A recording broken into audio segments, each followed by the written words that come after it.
हमारे पुराण प्रकृति और पुरुष का विवेचन करते हैं, ब्रह्म का विवेचन करते हैं। यह साधन की लीला की।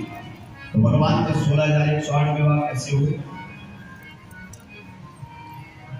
कि भूमिरापो नलो वायु खम मनो बुद्धिरेव च अहंकार इति यम्मे भिन्ना प्रकृतिरष्टधा।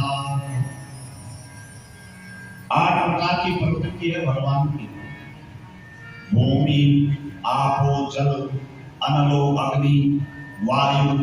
भूमिरापो नलो वायु 4 हो गई। खम माने आकाश, बुद्धि 6 हो गई। और भूमि, आपो, अनलो, वायु।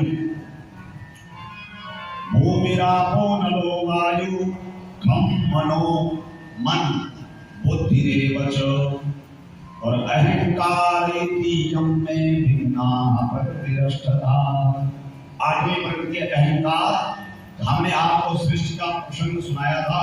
सबसे पहले अहंकार ही प्रकट हुआ और वही 3 स्वरूपों में विभक्त हुआ, राजस, तामस और सात्विक। सात्विक अहंकार के अधिष्ठाता भगवान विष्णु हैं, राजस के अधिष्ठाता ब्रह्मा जी हैं और तामस के अधिष्ठाता भगवान भोलेनाथ हैं।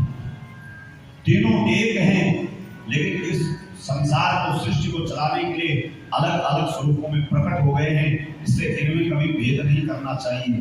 शास्त्र कहते हैं वे मूर्ख हैं जो शिव और विष्णु में, ब्रह्मा और विष्णु में, ब्रह्मा और शिव में भेद करते हैं। ये तीनों एक हैं। वो अत्रि ऋषि से कहा था, तीनों ने अत्रि ऋषि से कहा तीनों तो कहां से टपक पड़े, बोले अत्रि वयम न त्रि। हे अत्रि ऋषि, हम 3 नहीं हैं।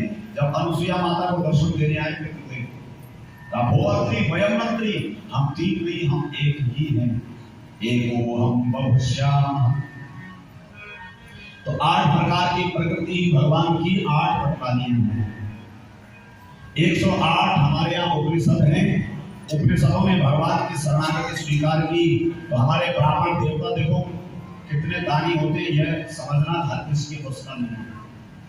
माला करते हैं ना आपके घर में, जब करते हैं भगवान का, तो उसमें 108 गाने होते हैं। लेकिन आपको बताते हैं कि आपको किसी ग्रह का 10,000 जप कराना है, तो जब ब्राह्मण देवता जप गिनते हैं, गिन करके बताते हैं कितना जप होगा, तो गिन करके करते भी। तो 108 पूरी जब माला हो जाती है,